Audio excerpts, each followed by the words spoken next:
Welcome. Today we're stepping away from the usual subjects of my videos, though not without good reason. We'll be exploring the intricate lore of the Elder Scrolls.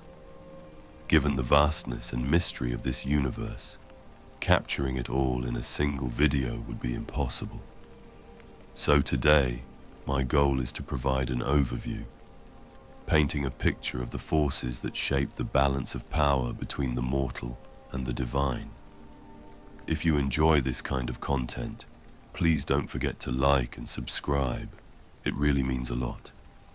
Now, let's begin.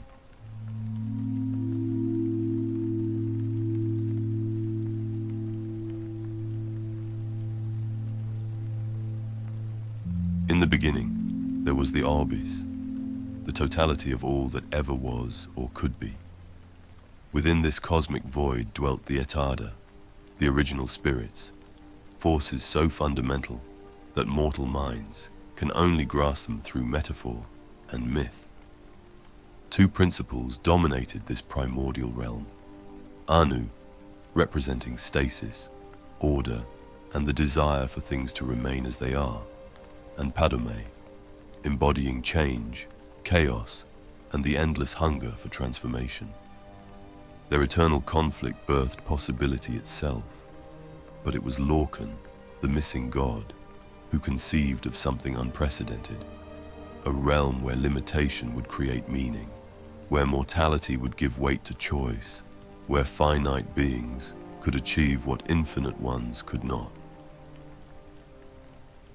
Through cunning and persuasion, Lorcan convinced his divine kindred to participate in the creation of Mundus.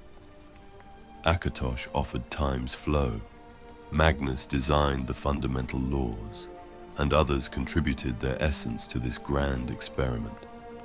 But creation demanded sacrifice. The participating spirits found their infinite power flowing away like blood from open veins.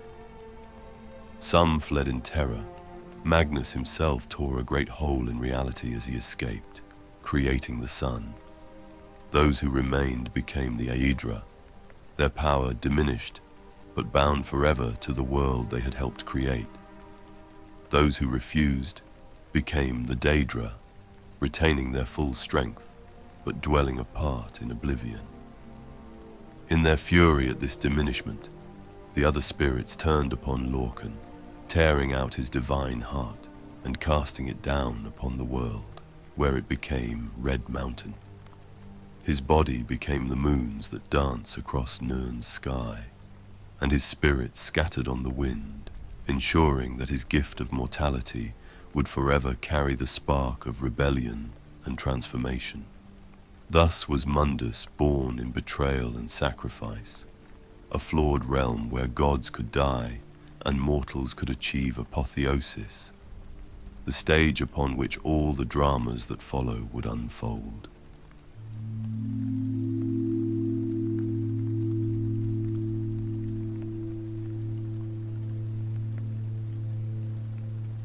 Tamriel, whose name means dawn's beauty in the Elvish tongue, stretches vast beneath northern stars, encompassing 9 provinces each, as distinct as the peoples who call them home. Black Marsh, known to its reptilian inhabitants as Argonia, remains the most mysterious of all provinces. This realm of endless swampland and dense jungle has never truly been conquered by any outside force, protected as much by its hostile environment as by the fierce resistance of its people.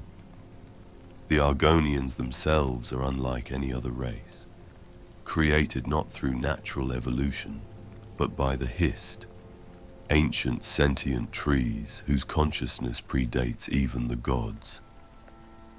These towering flora command a collective intelligence that connects every Argonian mind to a greater purpose, making them less individual beings than extensions of an ancient will that has watched the rise and fall of countless civilizations.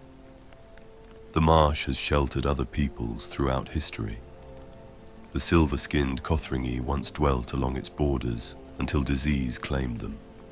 while the fox-like Lilmothiet vanished into legend long before human scholars could record their ways.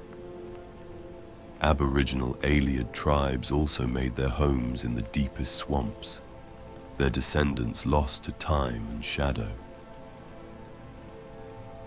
Cyrodiil stands as the beating heart of the continent, a land whose rivers and roads have carried the lifeblood of 3 great empires.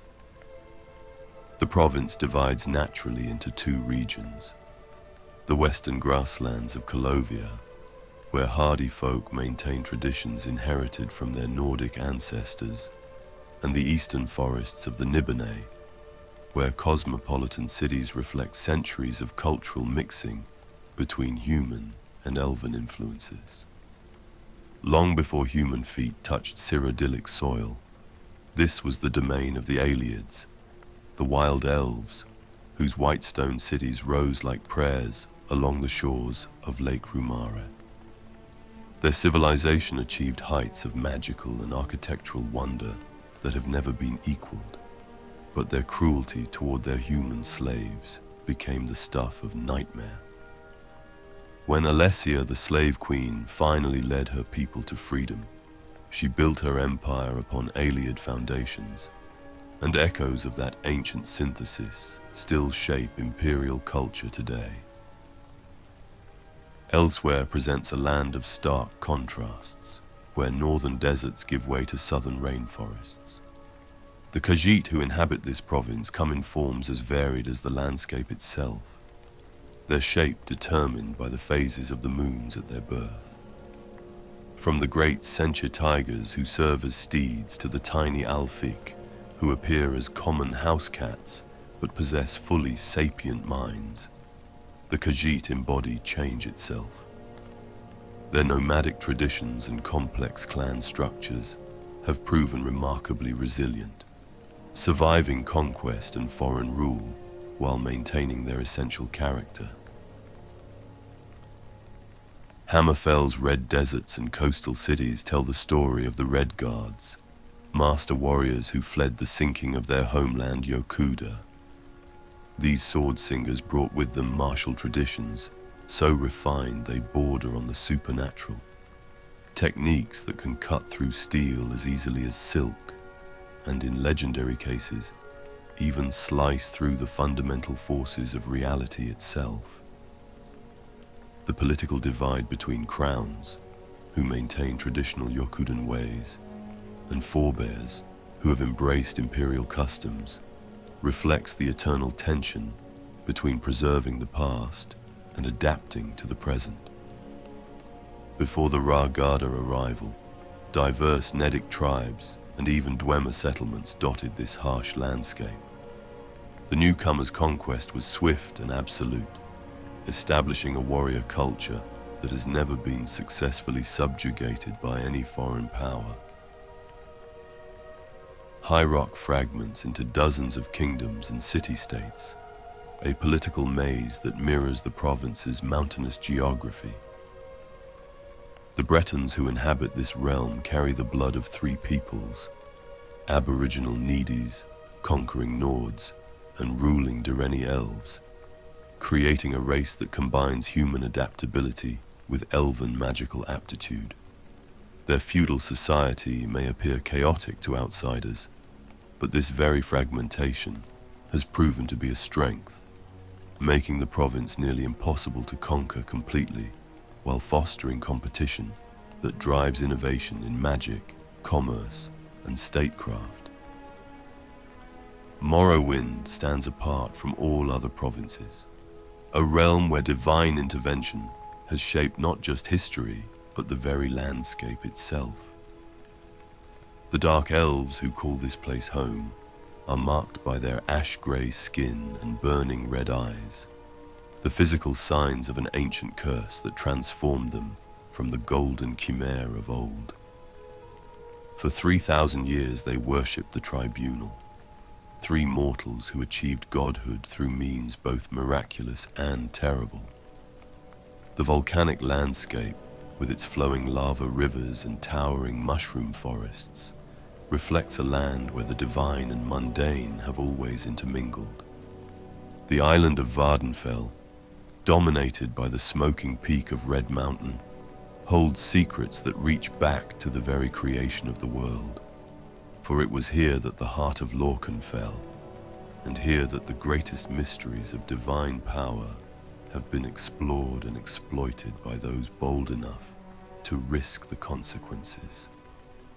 Skyrim endures as the crown of the world, where jagged peaks scrape the belly of the sky, and ancient traditions run as deep as the mountain roots. This is the land of the Nords, descendants of Atmaran refugees who proved their worth by conquering both the native Falmer and the dragons themselves. The Thu'um, the voice that shaped the very foundations of reality, still echoes in these halls, though few now possess the knowledge to wield it. The Nine Holds each tell their own stories, from Solitude's imperial grandeur to Riften's shadowed streets, from the ancient seat of kings at Windhelm to the cosmopolitan trading post of Whiterun. Yet all share the Nordic virtues of courage, honor, and the unshakable belief that deeds matter more than words. Somerset Isles, now known officially as Alinor, represent the closest thing to paradise that mortals might imagine, and perhaps that is their greatest flaw. The Altmer who inhabit these crystal cities claim direct descent from the gods themselves, and their society reflects this belief in its obsession with perfection, bloodlines, and the preservation of ancient ways. Their mastery of magic remains unparalleled. Their artists create works of impossible beauty, and their scholars preserve wisdom from the earliest days of the world. Yet this very perfection may be a prison. Recent political changes have brought the Thalmor to power, a faction whose radical beliefs about the nature of existence itself threaten to reshape not just their own society but the entire world. Valenwood defies every expectation of what a civilized land should be. This dense jungle refuses to be tamed, its massive trees reaching heights that dwarf the greatest human towers. The Bosmer, who call this green maze home, have bound themselves to their environment through the Green Pact, a religious covenant that forbids them from harming the plant life of their homeland. As a result, they have become exclusively carnivorous, master archers and hunters who can disappear into the forest as easily as shadows melt into night. Their fluid society, where temporary leaders called Sylvanar and Greenlight govern through spiritual authority rather than political force, reflects the chaotic beauty of the forest itself. Here the normal rules of civilization bend like branches in the wind. Beyond Tamriel's shores lie other lands that have shaped the continent's destiny. Akavir, the mysterious eastern continent, has sent armies, advisors, and legends westward, though few who travel there ever return. The snake-like Tsaishi, the tiger folk Kapotun, the monkey people Tangmo, and the ice demons of Kamal represent powers that remain largely unknown but eternally threatening. Atmora, the frozen homeland of the Nords, lies locked in supernatural winter. Its glory days long past, but its influence still felt in the bloodlines and traditions of Skyrim. Yokuda, mostly lost beneath the western waves, haunts the dreams of the Redguards, who remember its sword-singing schools and the cataclysm that drove them east. Pyandonea, shrouded in mist and inhabited by the vengeful Malmer, serves as a reminder that not all elven kindred chose the path of civilization.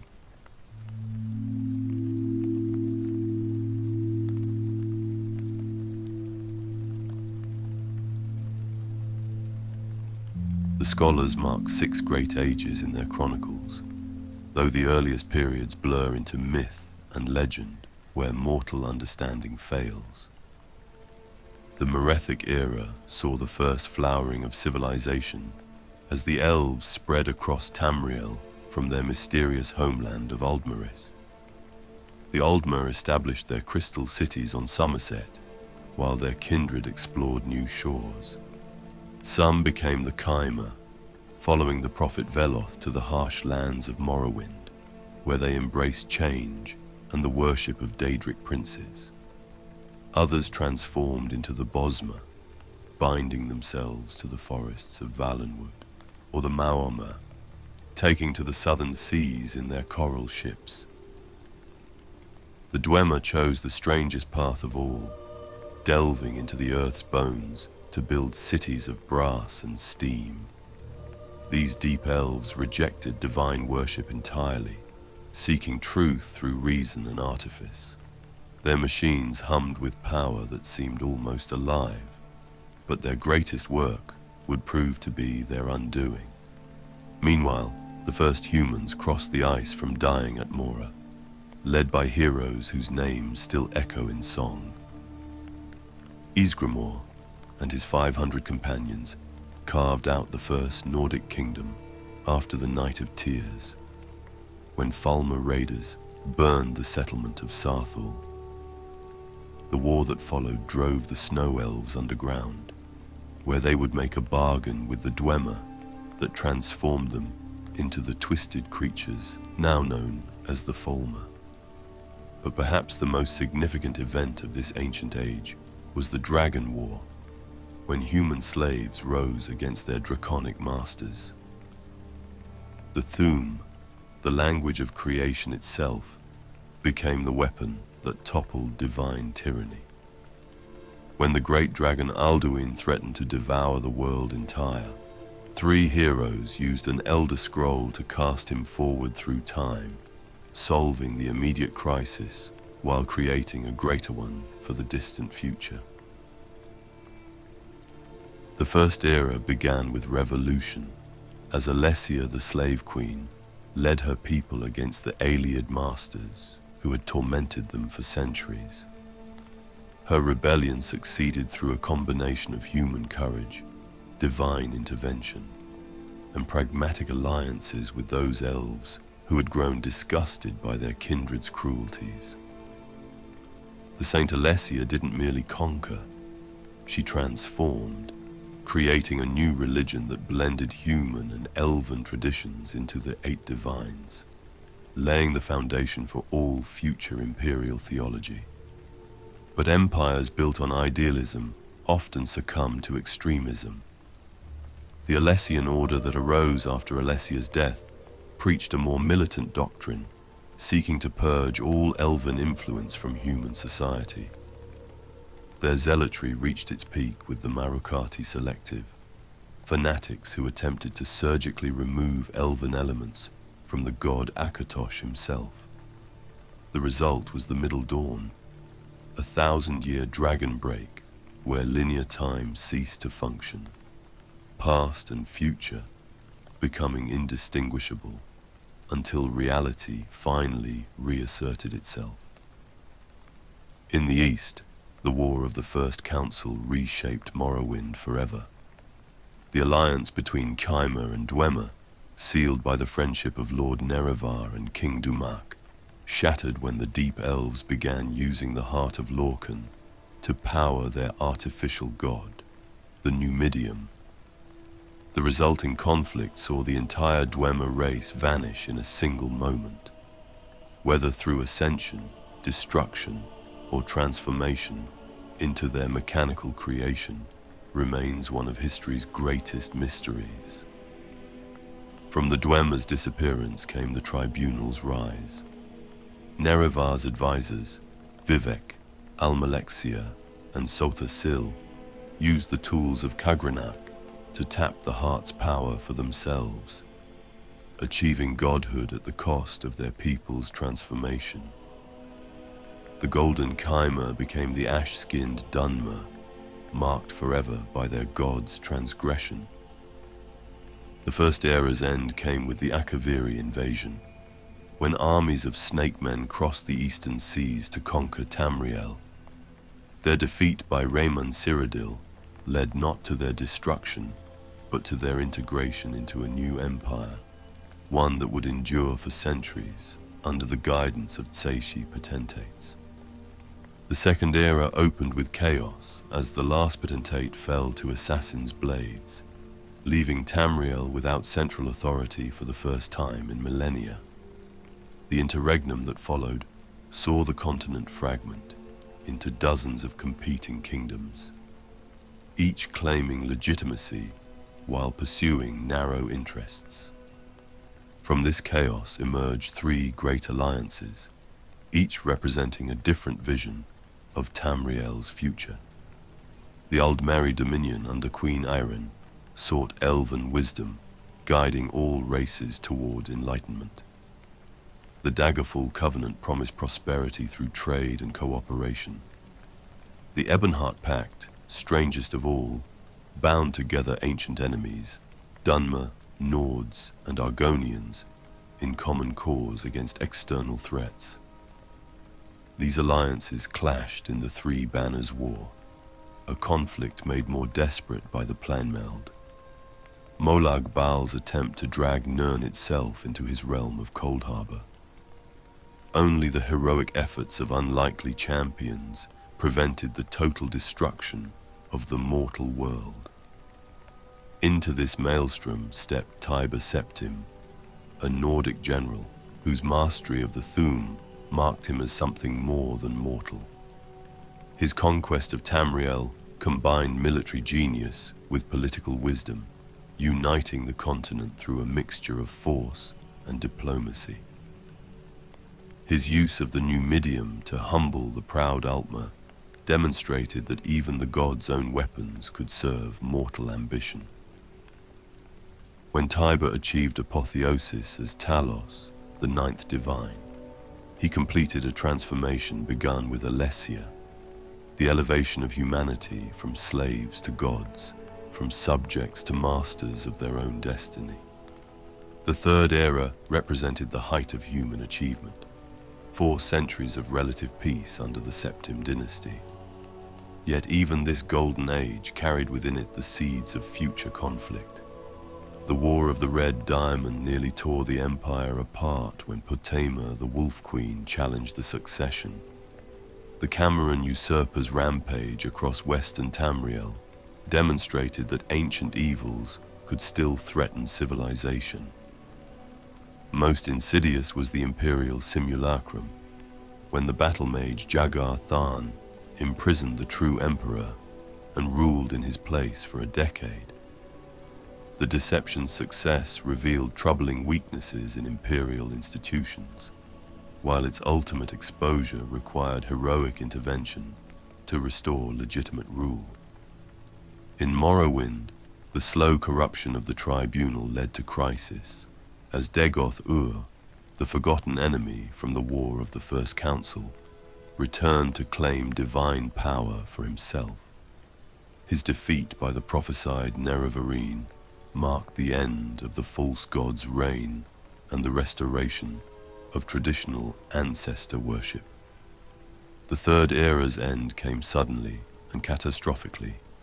The assassination of Emperor Uriel Septim VII and his heirs allowed Mankar Cameron's mythic Dawn cult to open gates into oblivion itself.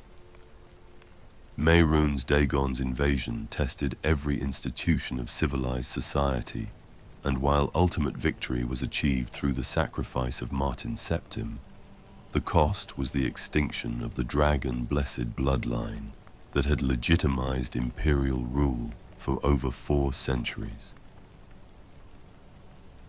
The Fourth Era has proven to be an age of transformation and upheaval. The Red Year devastated Morrowind when the meteorite Bar Dao finally fell and Red Mountain erupted with unprecedented fury. The Argonian invasion that followed settled ancient scores while creating new refugee populations across the north. The Thalmor's rise to power in Somerset and their founding of the Third Aldmeri Dominion introduced a new ideological threat to human civilization. Their belief that Mundus itself is a cosmic mistake has led them to seek the dissolution of the mortal world, beginning with the elimination of Talos worship and the traditions that connect humanity to divine favor. The Great War that erupted between Empire and Dominion saw magic and steel clash on a scale not witnessed since the Merethic era. Though the conflict ended in an uneasy peace with the White Gold Concordat, the underlying tensions remain unresolved. The Fourth Era continues to unfold, its ultimate direction still uncertain as old certainties crumble and new powers rise to challenge the established order.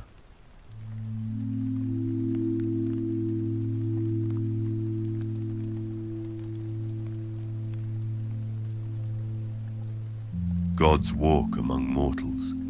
Their servants wield miraculous power, and the faithful can achieve literal transcendence through devotion and understanding. The 8 divines, called 9 when Talos is included, form the foundation of imperial religion. Akatosh, the dragon god of time, stands as chief among them, his blessing upon the Septim bloodline having legitimized centuries of imperial rule. When Dragonfire sealed the ancient compacts between mortal and divine, it was Akatosh's power that held the barriers against oblivion. Arche governs the sacred cycle of life and death, his priesthood serving as both healers and guardians against the undead.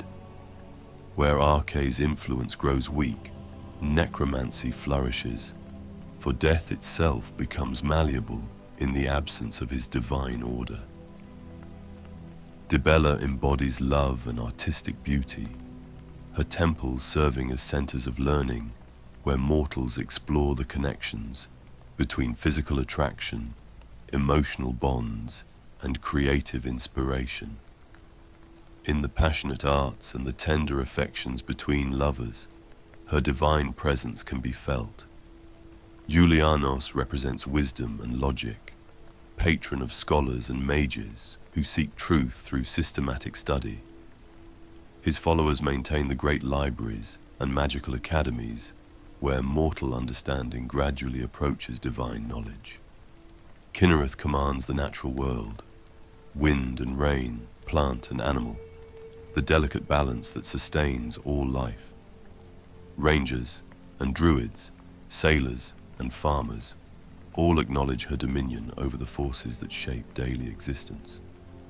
Mara, the mother goddess, watches over family bonds and fertility, her blessings sought by couples entering marriage and women hoping for children. Her compassion extends beyond kinship to encompass charity toward strangers and mercy toward enemies.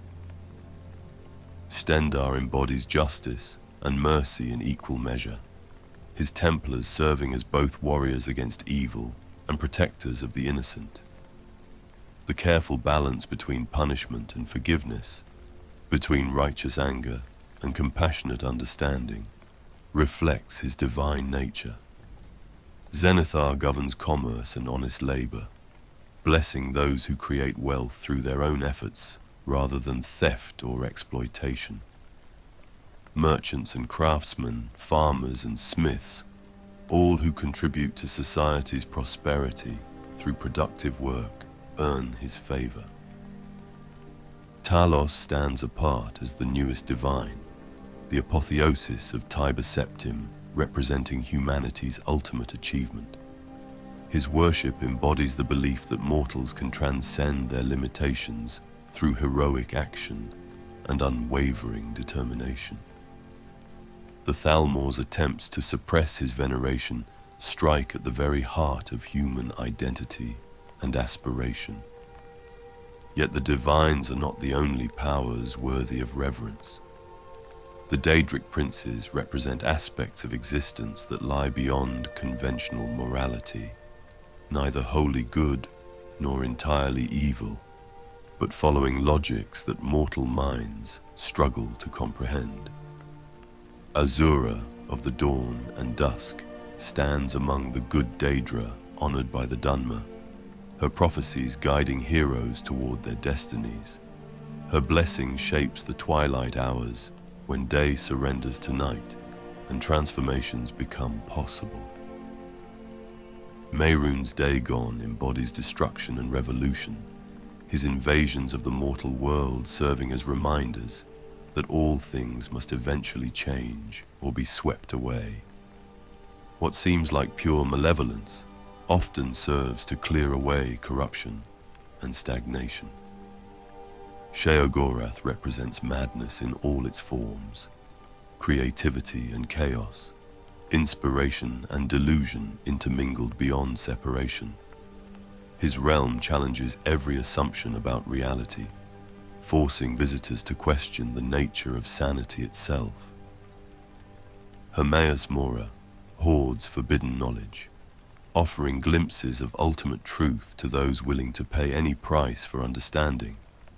His black books contain secrets that can reshape reality, though the wisdom they offer often proves more curse than blessing. Each province has developed its own religious traditions that reflect local history and culture. The Nords revere Shor, their name for Lorcan, alongside Kine and Soon, embracing gods of conflict and struggle appropriate to their harsh homeland. The Red Guards honor the Hunding, the make-way god who ensures their people's survival against any odds. The Khajiit worship Azura and Alkosh, viewing the moons themselves as divine manifestations that shape their very beings. The deepest mysteries involve Chim, the state of enlightenment where one achieves godlike power through the realization that existence is but the dream of a sleeping godhead, yet maintains individual identity despite this cosmic insignificance.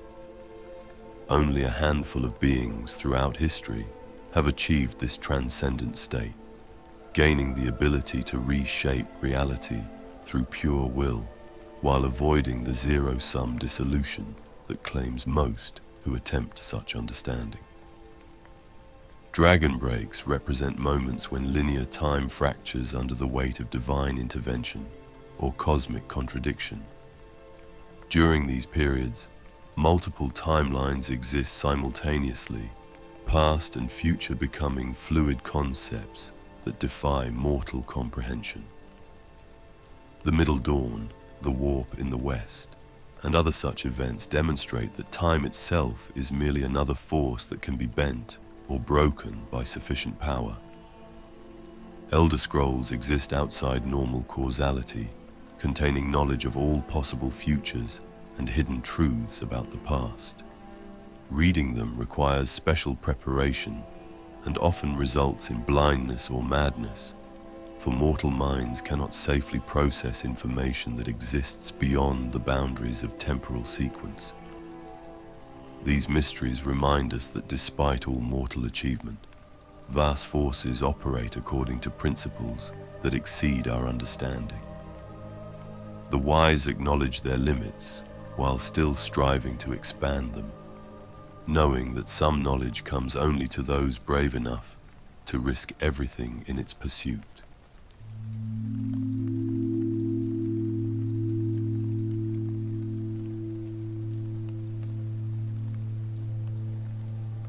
Power in Tamriel flows through channels both official and hidden, binding together individuals who share common interests or purposes. These organizations have shaped history as much as any emperor or army, their influence extending across provincial boundaries and persisting through the rise and fall of dynasties. The Blades began as Akaviri dragon hunters, but evolved into something far more significant: the personal guard and intelligence network of the emperors themselves. Their dual nature as both protectors and spies reflects the complex demands of imperial rule, where threats emerge from shadows as often as from battlefields.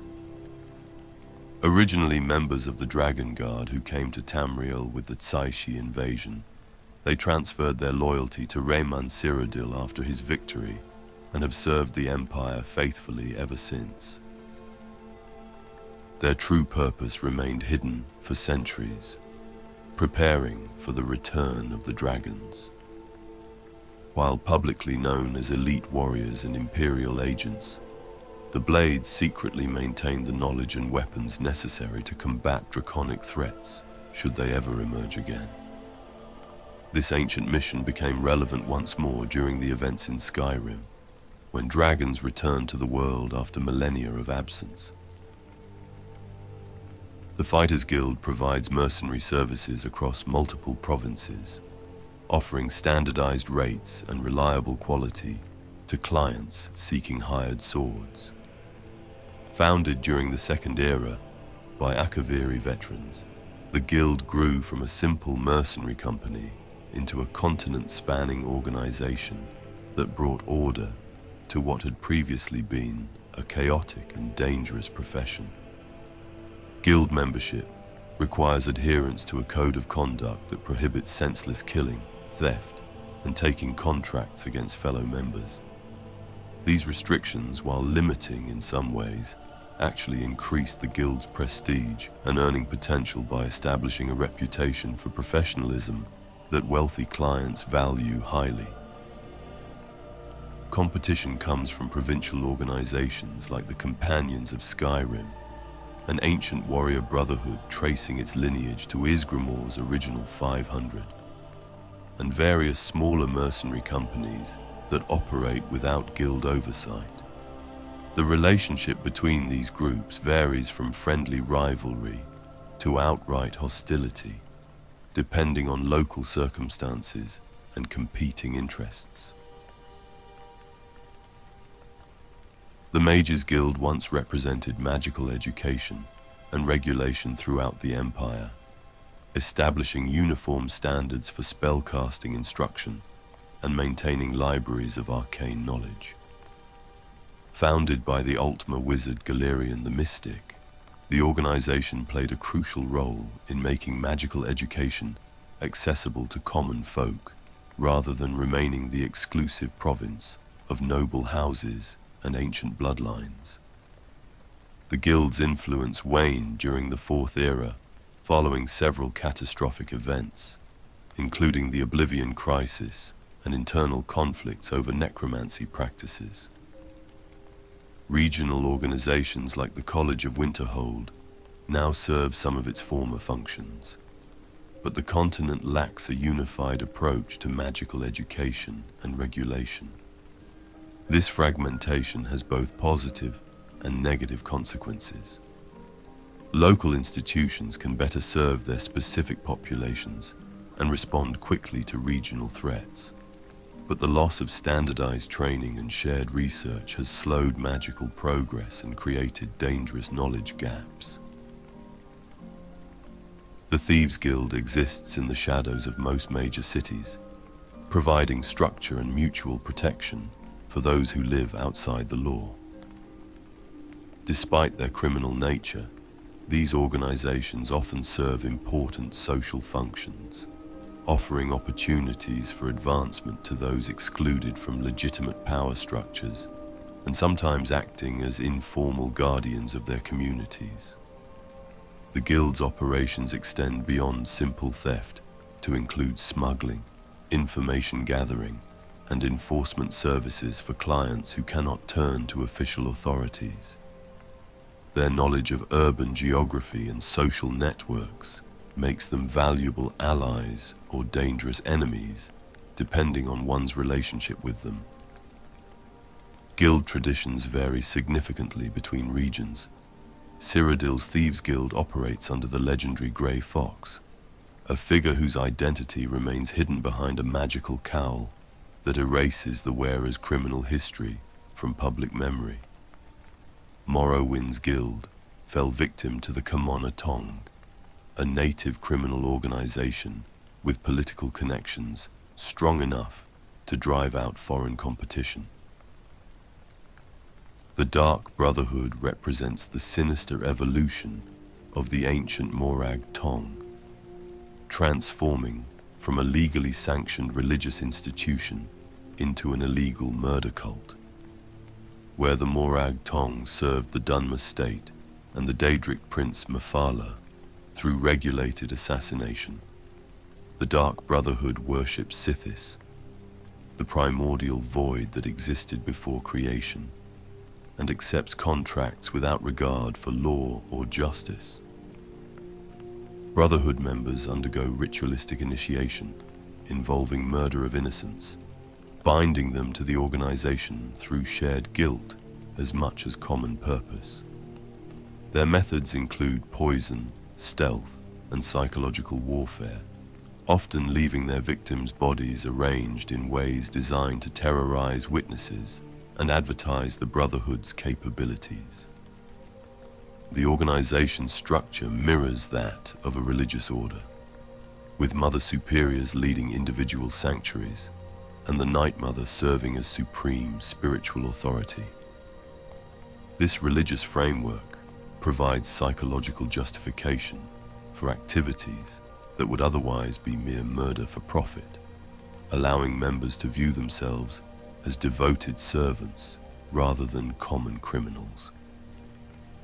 The Psijic Order stands apart from all other organizations as the oldest magical society in existence, predating even the founding of the Mages Guild by millennia. Based on the mysterious island of Artium, which periodically vanishes from the mortal realm entirely, the Psijics study what they call the Old Ways, forms of mysticism that predate conventional spellcasting techniques. Order members rarely involve themselves directly in worldly affairs, preferring to observe and occasionally offer counsel to those whose actions might have far-reaching consequences. Their advice often comes in the form of cryptic warnings about unintended results of seemingly beneficial actions, reflecting their understanding of how small changes can cascade into major transformations. When Psijics do intervene, their power proves formidable. They can manipulate time itself, making them nearly impossible to ambush or trap. Their mastery of teleportation allows them to appear anywhere instantly, while their ability to perceive multiple potential futures helps them choose the most advantageous courses of action. Provincial organizations reflect local traditions and needs. Skyrim's companions maintain ancient Nordic customs, including the blessing of lycanthropy among their inner circle. High Rock's knightly orders blend military training with religious devotion, creating warrior monks dedicated to various divines. Hammerfell's martial societies preserve traditional Redguard sword techniques that border on the supernatural. These regional groups often possess knowledge and capabilities that transcend their apparent limitations. The companion's connection to Hircine grants them supernatural strength and longevity, while certain Redguard sword singers can achieve feats that seem to violate fundamental laws of physics. Understanding these organizations requires recognizing that official purposes often mask deeper agendas. The Blades serve the Empire but prepare for draconic return. The Mages Guild promoted education, but also enforced conformity to approved magical theories. Provincial guilds preserve local traditions while adapting to changing circumstances. Their interactions create webs of alliance and rivalry that shape political and social development across the continent. No major historical event occurs without their influence, whether through direct action or careful inaction at crucial moments. They represent the hidden architecture of power that underlies official governmental structures.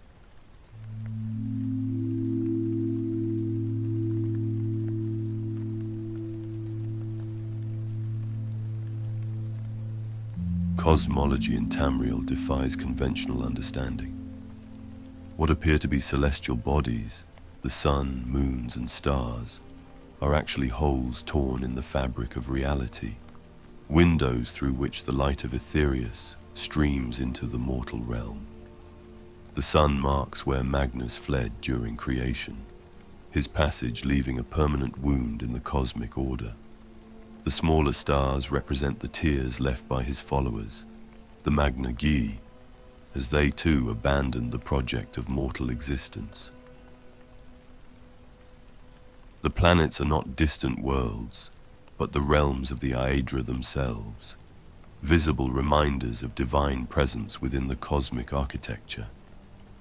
Arce's planet governs cycles of death and rebirth, while Julianos oversees the flow of knowledge and magical energy. Their movements through the heavens influence mortal affairs in ways that astrologers study but never fully comprehend. The moons Massa and Secunda hold particular significance, being the sundered corpse of Lorcan himself. Their phases determine Khajiit birth forms, while their presence or absence can trigger supernatural events. The mysterious void nights of the Fourth Era, when both moons vanished entirely, disrupted the natural order and allowed the Thalmor to claim credit for their eventual return. Necromancy represents perhaps the most controversial of magical arts, viewed with horror in some cultures, while accepted as natural in others. The practice involves manipulating the boundaries between life and death, reanimating corpses, binding souls to physical anchors, or communicating with spirits of the deceased. Moral perspectives on necromancy vary dramatically. Nord culture considers any disturbance of the dead to be deeply offensive, violating the sanctity of death and preventing souls from reaching their proper afterlife in Sovngarde. Dunmer traditions, conversely, view communion with ancestral spirits as natural and beneficial, though they distinguish sharply between honored ancestor worship and the coercive binding of unwilling souls. The technical aspects of necromantic magic involve understanding the fundamental forces that bind soul to body and learning to manipulate those connections. Master necromancers can extend their own lives indefinitely, transfer their consciousness between physical forms, or achieve a kind of immortality that transcends normal death. Vampirism exists as a supernatural curse that transforms living beings into undead predators, dependent on blood for sustenance. Multiple strains of vampiric disease exist across Tamriel, each conferring different abilities and weaknesses upon those afflicted. Porphyric hemophilia, common in Western regions, creates vampires who must avoid sunlight but gain supernatural strength, speed, and magical resistance.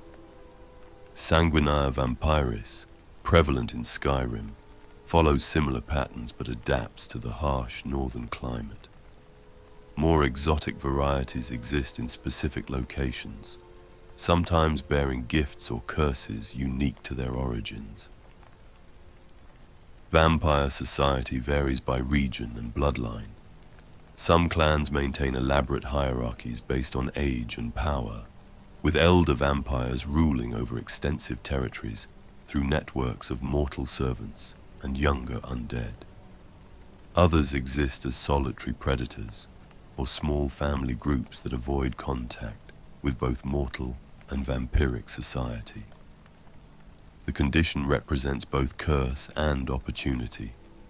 Vampires gain tremendous power and effective immortality, but lose their connection to normal mortal existence. They must feed regularly to maintain their strength, face persecution from most mortal societies, and often struggle with the psychological effects of watching countless generations live and die while they endure unchanged.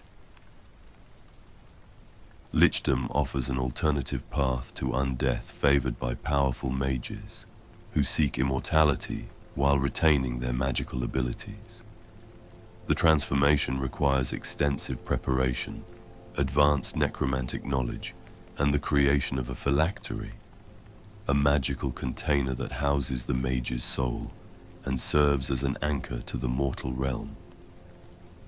Unlike vampires, who maintain some semblance of their living form, leeches undergo complete physical transformation into skeletal undead creatures whose bodies serve merely as vessels for their enhanced magical power. The process destroys all capacity for normal emotional experience, but preserves and amplifies intellectual abilities, making leeches formidable scholars and spellcasters. The most famous lich in recent history, Manimarco, the King of Worms, achieved such power that he ascended to become the Necromancer's Moon, a celestial body visible during certain times of year. His transformation demonstrates that even undeath need not represent the ultimate limit of ambition for those willing to pay any price for power. Soul magic operates on principles that most mortals find deeply unsettling, involving the direct manipulation of the spiritual essence that animates living beings. Soul gems capture and store these essences, providing power sources for enchantments or raw material for various magical procedures.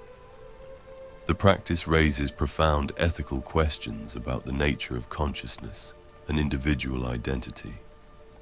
Trapped souls retain their awareness and personality, experiencing existence as conscious prisoners within crystalline matrices.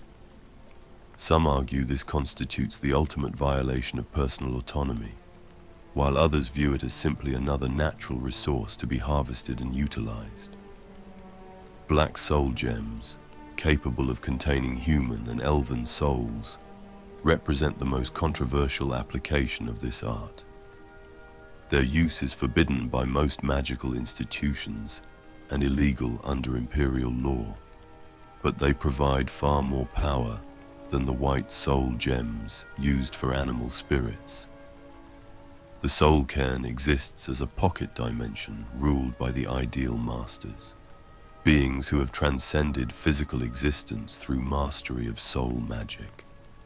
This realm serves as both prison and marketplace, where souls are traded as currency.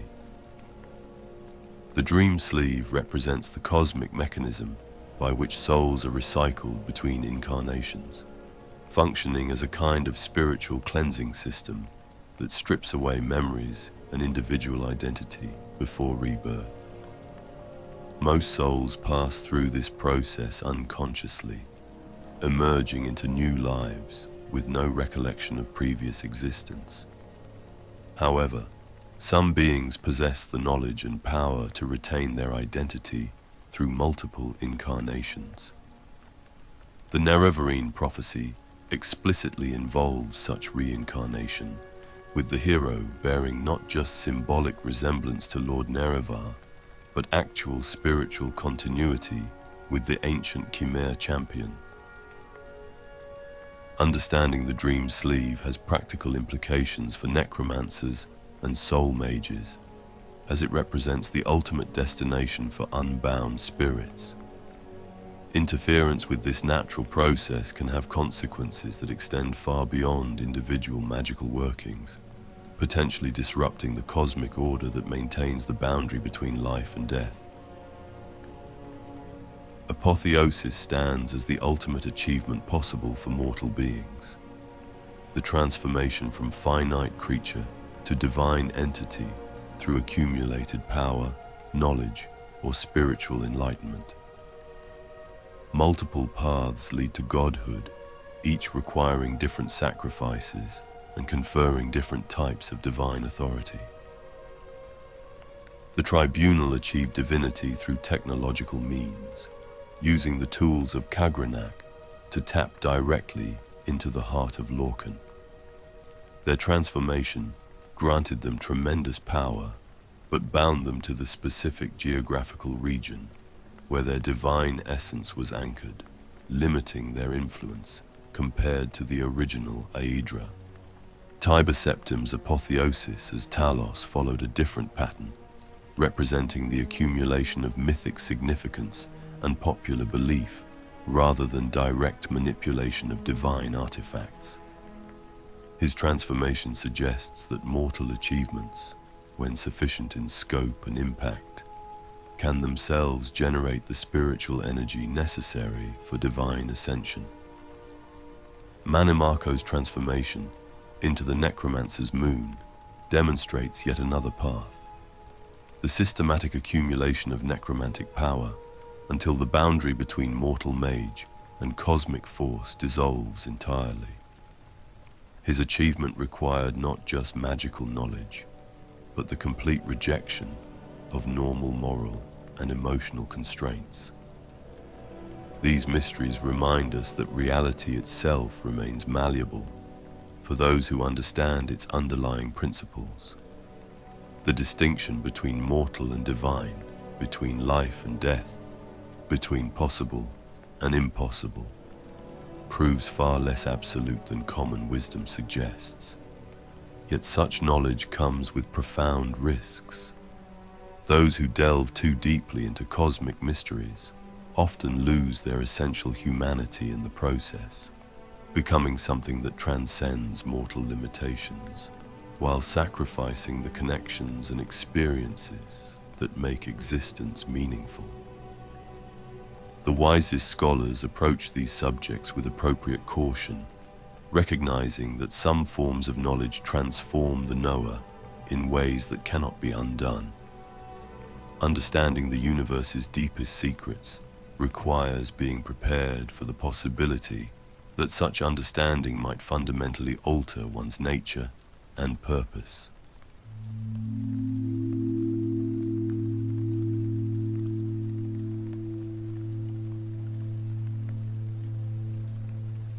The nature of the Godhead represents perhaps the most fundamental question of all. Various texts hint at a cosmic consciousness that dreams the entire universe into existence, with all gods and mortals serving as aspects of this ultimate being's sleeping mind. If true, this raises profound questions about the reality of individual existence and the meaning of choice and consequence within a cosmic dream. Chim, the transcendent state achieved by Vivek and perhaps Tiber Septim, involves recognizing this dreamlike nature of existence while maintaining individual identity despite cosmic insignificance. The achievement grants godlike power, but requires a kind of existential courage that few beings possess: the ability to declare "I am," while simultaneously acknowledging "I am not." The Dwemer disappearance continues to puzzle scholars despite centuries of investigation.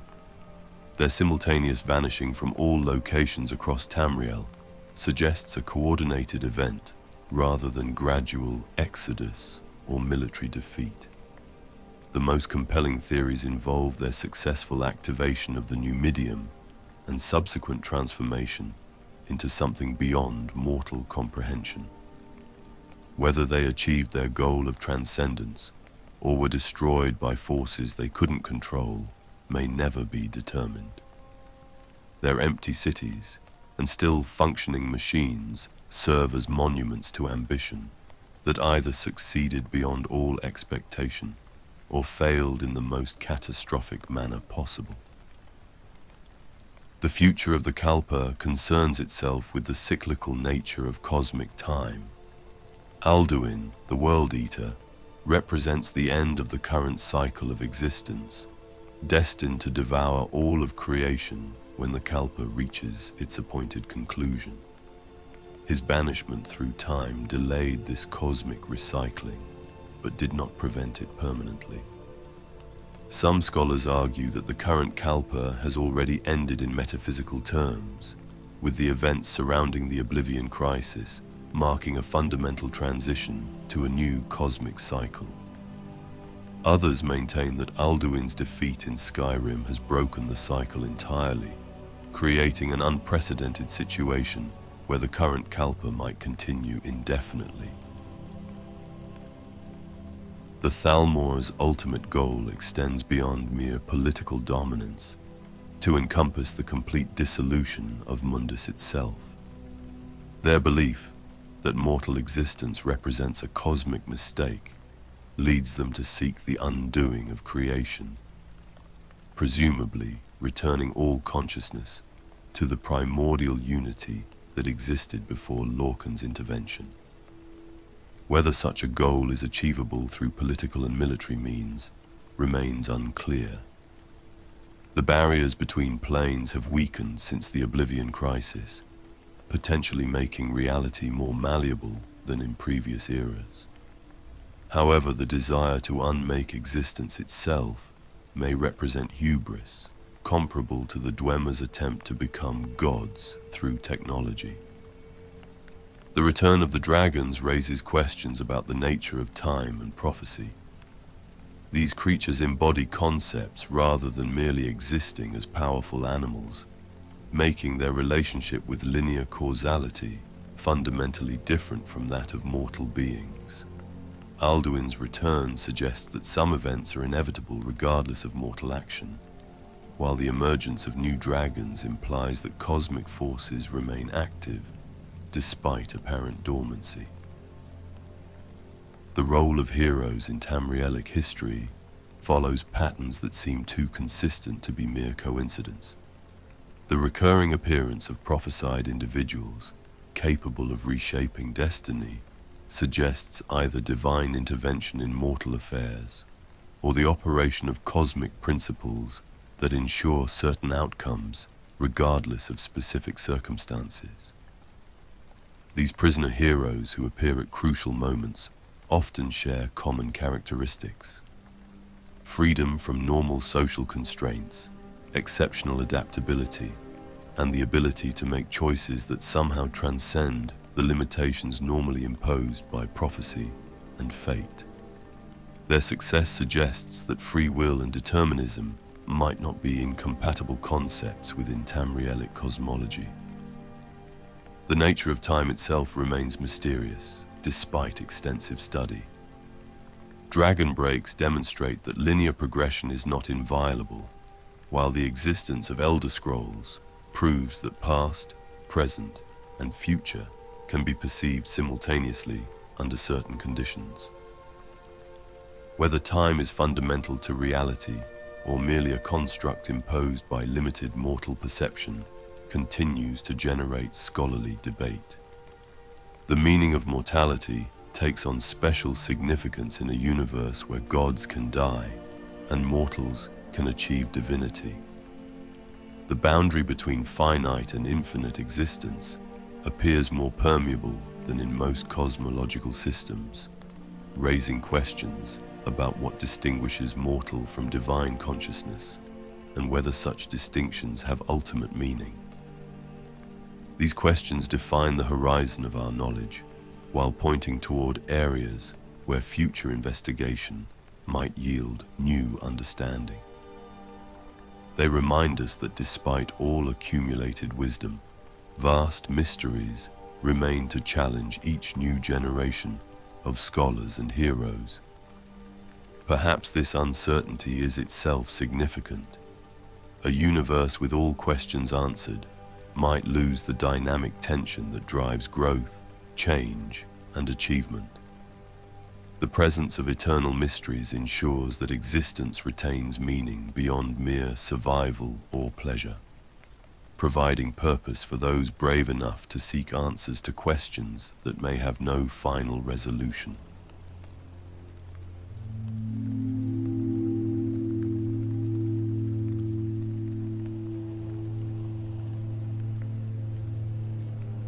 If you're still listening, thank you.